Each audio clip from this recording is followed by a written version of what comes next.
Obat COVID ada nggak, Mas? COVID ada, termasuk punya saya sendiri juga dijagain oleh teman juga.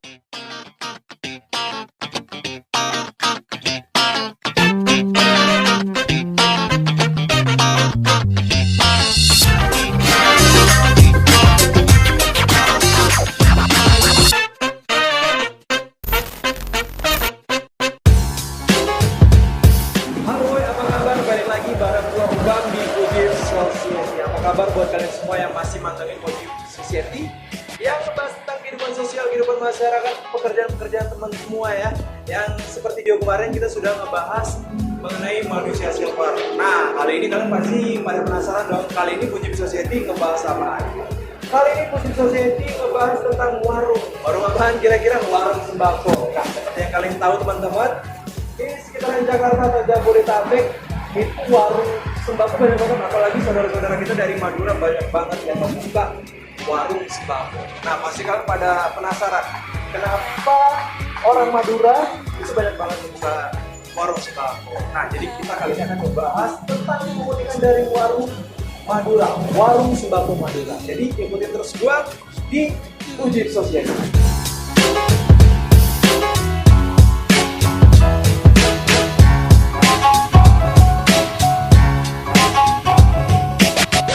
Oke, balik lagi pastinya di Fujif Society bareng gua Ubam yang pastinya ngebahas sesuatu yang cetar membahana pastinya. Dan kali ini seperti yang gue bilang, kita bakal ngebahas warung Madura. Udah bareng teman gua, ada di sebelah kiri gua yang pastinya udah cetar membahana.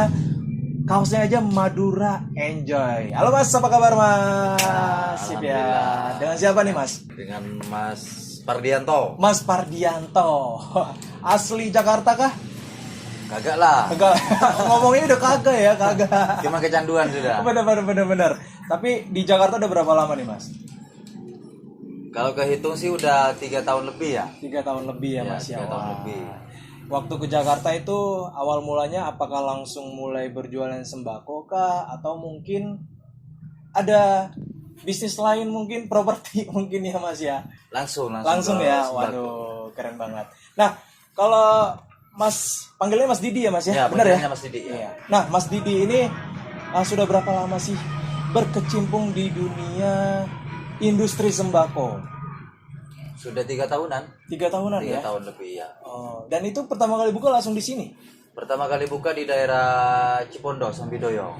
Cipondo ya? Iya. Dan ini kita lagi di daerah? Ini di daerah Batu Ceper. Batu Ceper. Nah, tuh guys, kita lagi di warung Madura Batu Ceper. Tapi kalau buat kalian nih ya, mungkin lagi di sekitaran Batu Ceper, bisa mampir dong sebentar aja. Mungkin mau beli ciki-ciki mungkin ya, atau isi minyak bisa ya Mas? Oh, bisa juga lah. Oke, berarti Mas Didi ini pertama kali ngebuka usahanya itu di Cipondo. Cipondo ya. Nah, itu sebesar apa Mas? Apakah udah sebesar ini? Ya, hampir sama lah 11-12. 11-12 ya. 11-12. Oke, berarti 11-12 dengan ini berarti udah gede juga dong ya. Ya, alhamdulillah lumayan. Nah, kalau gitu guys kan pasti penasaran dong ya, kenapa sih orang Madura ini rata-rata itu buka sembako. Nah, kalau boleh tahu nih Mas, kenapa orang Madura ini rata-rata itu jualan sembako? Gimana sih sejarahnya, filosofinya seperti apa? Bisa diceritain nggak? Kalau awal mulanya sih itu sembako memang digeluti oleh Madura Timur. Dulu ini cuma katanya juga, cuma memang benar adanya karena saya juga dengar dari para sesepuh yang menggeluti warung sembako tempo dulu. Itu awal mulanya itu karena keberangkatan atau usahanya di Kalimantan soal kayu, karena nggak jalan. Mereka tuh awalnya mencoba untuk membuka seperti ini, akhirnya jatuhnya ke ini pilihannya. Oh, gitu awal sembako mulanya. yang awalnya mau usaha kayu ya? Ya, usaha kayu Di Kalimantan. Kalimantan. Cuman transitnya ke Jakarta dulu. Oh, transit ke Jakarta dulu Ya, sebelum ke Kalimantan. ke Kalimantan. Juga sebagian dijual di sini waktu itu. Oh gitu. Nah, kalau boleh tahu Mas, siapa sih? Tahu nggak siapa yang pelopor pertama kali mungkin? Atau dari daerah mana nih? Madura sebelah mana yang mempelopori? Kalau warung sembako ini kan sembako. memang terkenalnya Madura. Ya. Cuman Maduranya ini Madura Timur Sumeneb. Sumeneb ya? Ya, kalau yang menggeluti awal mulanya itu orang Kepulauan Gili Genting.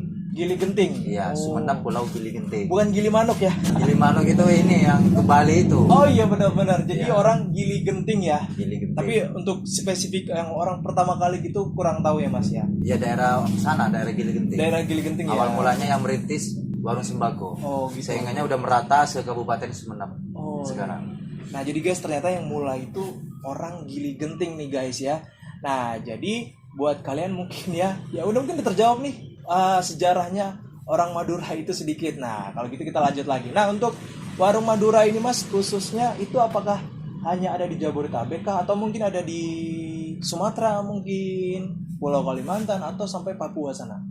Atau hanya di Jabodetabek? Indonesia aja? Timur juga banyak. Di Indonesia Timur juga banyak. Di Sumatera? Sumatera? Di Sumatera hanya sebagian. Sumatera hanya sebagian. Yang banyak ini Jabodetabek, ya Pulau Jawa, Bali, Kalimantan sama Sulawesi itu yang paling banyak. Oh gitu. Tapi di Jabodetabek ya yang paling utamanya. Cuman ya. yang sangat ini memang Jabodetabek. Oh ya orang Jabodetabek ya. Ya. Oke. Berarti untuk di Sumatera sendiri itu ada nggak link ke sana gitu Mas? Mana tahu sudah seberapa banyak kah? Yang saya tahu untuk di sana? daerah Sumatera itu ada teman di daerah Lampung. Lampung sama itu Palembang apa Lubuk Linggau gitu. Oh. Ada juga gitu. di sana. Mereka kalau untuk Sumatera sendiri ada organisasinya nggak Mas? Kalau organisasi sih persatuan itu ada, cuma Ada, saya ya? pernah aktif tapi sekarang udah nggak aktif. Oh. Nah kalau gitu kita pertanyaan lebih spesifik lagi nih Mas. Nah kalian pada ngerti dong ya. Kenapa pasti kalau kalian ke warung Madura pasti kelihatannya padat sekali nih. Nah kalau gitu Mas, kita mau nanya ini Mas, kenapa sih warung Madura itu rata-rata nggak hanya satu atau dua, itu kelihatannya barangnya banyak sekali. Kalau Madura itu kayaknya padat banget, dari mulai sampul itu kayaknya penuh banget itu. Kenapa tuh Mas? Kenapa ceritanya? Ada nggak? Ya ceritanya karena itu merupakan ciri khasnya warung sembako Madura yang memang menjual itu serba ada. Apa sih yang dicari itu oleh kebutuhan sehari-hari oleh keluarga itu pasti ada semua. Ada semua ya? Ada semua. Elektronik ada? Kalau itu kan bukan sembako namanya. Tapi saya lihat kayaknya ada nih Mas elektronik. Nih, woi paling unik nih ya di warung Madura ini. Mewakili itu. Ya, jadi di warung Madura itu juga ada elektronik nih. Gue lihat ada lampu di sini. Gokil nggak? Yang dari mulai kebutuhan pokok, kebutuhan dapur ada juga ya Mas ya. Ada. Dan ini kebutuhan elektronik juga ada di sini, woi luar biasa banget pastinya. Nah, berarti itu biar kelihatan warung serba ada gitu ya Mas ya. Ada semua ya Mas. Dan apalagi serba murah. Serba murah. Apalagi dijamin harganya lebih murah daripada yang lain. Daripada yang lain ya. Ya. Oke. Nah kalau gitu, apalagi nih Mas yang unik? Misalnya kayak ini tadi ada elektronik. Apalagi nih? Ada nggak yang unik-unik gitu? Ya, atau mungkin jualan oli mungkin? Aneka macam bumbu ya ada juga. Aneka macam bumbu ada ya. Ya. Oke. Dari bumbu jadi? Bumbu jadi ada, bumbu yang belum jadi pun juga ada. Juga ada ya. Waduh, unik banget. Nah, jadi buat kalian woi misalnya mau nyari elektronik mungkin juga bisa, bumbu dapur, bumbu apa aja ya, cari aja di warung Madura. Yang pasti murah ya Mas ya. Oh, dijamin murah. Oke. Dan terlengkap. Terlengkap pastinya. Nah, ada lagi nih Mas yang gue lihat pastinya itu ada beras. Ya. Dan beras itu selalu posisinya di depan. Kenapa tuh? Kenapa selalu di depan? Di depan karena tingkat kebutuhan apa badan kita nih itu mesti kan beras. Biasanya tuh makan apapun akan terasa kurang dan kurang pas kalau tidak ada nasinya. Orang Indonesia banget ya Mas Indonesia ya. banget. Maka di warung Madura itu ada ditaruh di paling depan. Oke. Tapi kalau misalnya yang beli bule nih Mas, dia kan kebutuhannya roti. Nah, kebetulan kita jualannya bukan ke bule. Oh iya benar sekali ya. Pasarnya itu nggak ke bule ya orang Nggak Indonesia kebule, ya. ya. Jadi yang ditampilin pertama kali itu beras. Karena itu kebutuhan pokok orang Indonesia ya. Yang pertama kali yang dimakan itu beras. Kalau nggak makan beras belum makan namanya. Terasa belum makan. Benar. Kalian pasti juga gitu dong ya. Kalau belum makan nasi belum makan namanya. Nah kalau gitu Mas, ada aturannya nggak sih Mas untuk dalam penyusunan penataan barang? Ya itu pasti. Pasti ada ininya juga.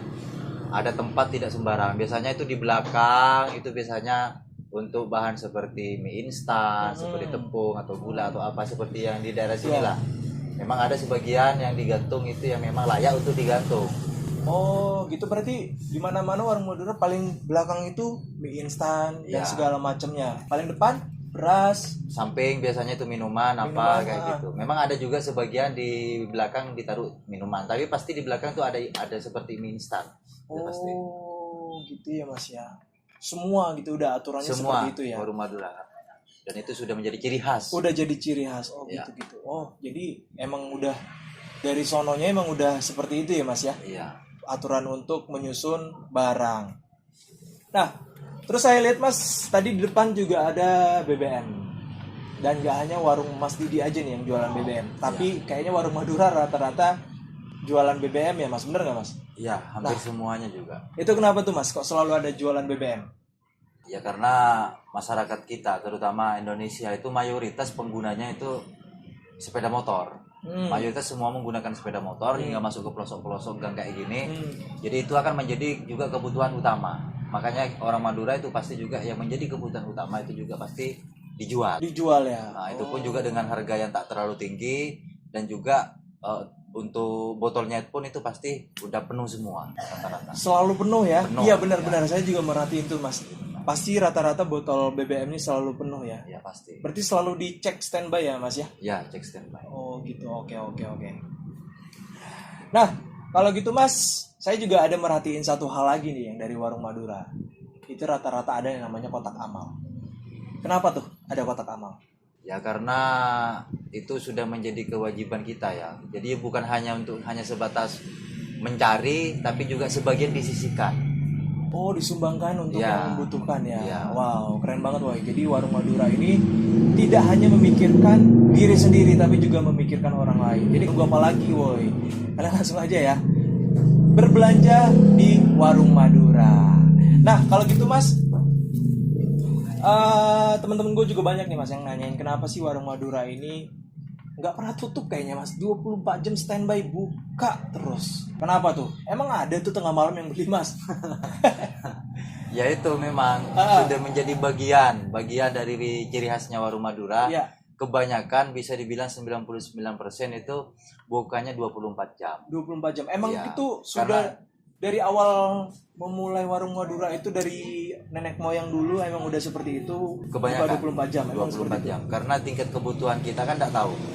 Entah kita sakit gigi tengah malam, mereka pengen beli obat di mana, apotek udah tutup. Oh, jual juga dong. Makanya di sini ada. Obat-obatan juga jual. Ya, jual lengkap. Ini apotek atau Ya, mini kebutuhan apotek. pokok? Jadi ada juga ya untuk obat gigi ada, obat batuk, Obat batuk lengkap semuanya. obat covid ada nggak Mas? Covid ada. Ada antiseptik ada. Antiseptik ya. Ada. Nah itu juga di sini juga ada obat covid. Anti corona namanya. Anti corona. Kalau gitu satu lagi nih Mas. Nggak satu lagi sih, masih ada beberapa pertanyaan lagi. Yang gue perhatiin juga khususnya di Jakarta, kenapa nih warung Madura satu dengan warung Madura yang satunya lagi itu kayaknya jauh banget jaraknya. Beda sama warung-warung yang lain. Misalnya antara warung Mas nih, di depan juga ada warung sembako lain ya Mas ya. Itu deket banget ya, hanya depan-depanan. Kalau warung Madura itu kenapa bisa berjauhan? Ya karena yang pertama kan kita sama-sama Madura. Ciri khasnya sama. Terus isinya pun sama. Jadi kalau terlalu dekat juga kan nanti bingung juga mereka. Juga efeknya juga ke pendapatan. Terus yang kedua orang yang mau beli juga bingung. Jadinya jaraknya pasti sudah ada sekat-sekat tertentu di situ. Ada aturannya nggak, ketentuannya minimal berapa jarak, berapa meter? Biasanya sih 2 sampai 3 tiang listrik biasanya. Oh, patokannya Patokannya. tiang listrik ya Mas Ya. ya. Oh, Biasanya. biasanya itu ya. Oke. Nah, saya juga pengen tahu nih Mas, kenapa kalau warung Madura sendiri yang punya Mas ini yang sekarang kita datengin ini milik pribadi kah atau Oh kalau ini enggak, ini punyanya orang Madura juga. orang Madura? Cuman saya jagain. Termasuk punya saya sendiri juga dijagain oleh teman juga. Oh, jadi Mas Didi ini juga ada warung tapi dijagain juga. Iya yang di Cipondosono. Itu kenapa kayak gitu tuh Mas? Ya yang pertama kan apa ya, sama-sama berbagi lah. Oh, berbagi. Terus yang kedua karena tidak mungkin kita pengen nambah warung kalau dijaga sendiri pasti juga dijaga sama yang lain. Kayak gitu. Walaupun sudah punya sendiri tapi tetap ngejagain punya orang lain Punya ya orang Mas lain. ya. Tapi sama-sama warung Maduranya juga. Warung Madura. Iya. Dan yang saya dengar warung Madura ini untuk yang jagain itu tidak berstatus karyawan kah gitu enggak ya Mas ya? Hanya Enggak. membantu gitu ya. Iya, Oh. benar. Untuk sistem bagi hasilnya? Bagi hasilnya ya biasanya ya paruh hasil kayak Paruh gitu. hasil ya. Paruh Berapa hasil. persen? Ya, benar. Oke, Pak, kalau gitu itu dia sedikit tentang warung Madura yang mungkin sudah terjawab oleh Mas Didik ya. Mudah-mudahan menjawab semua apa yang kalian pertanyakan selama ini. Nah, kalau gitu buat kalian yang berada di sekitaran apa nih Mas? Sekitaran Batu Ceper, Batu Ceper bisa langsung datang ke warung Madura Aula. di sekitaran Batu Ceper. Jangan lupa yang lewat-lewat sini mampir ke sini, cari elektronik ada, cari kebutuhan dapur ada, cari kebutuhan apa lagi ya, obat-obatan juga ada. Jadi kalau langsung datang kemari langsung borong kalau bisa. Obat Covid juga ada woi. Jadi jangan langsung takut ya, kita juga sudah ada di sini obat Covid ya, tapi antiseptik ya. Oke, kalau gitu Bay, sedikit aja ya buat kita hari ini pengetahuan yang mungkin bisa membuka pikiran kalian mengenai warung Madura. Oke, kalau gitu gua Ubam dari Fujib Society, thank you sudah pantengin channel ini dan bye.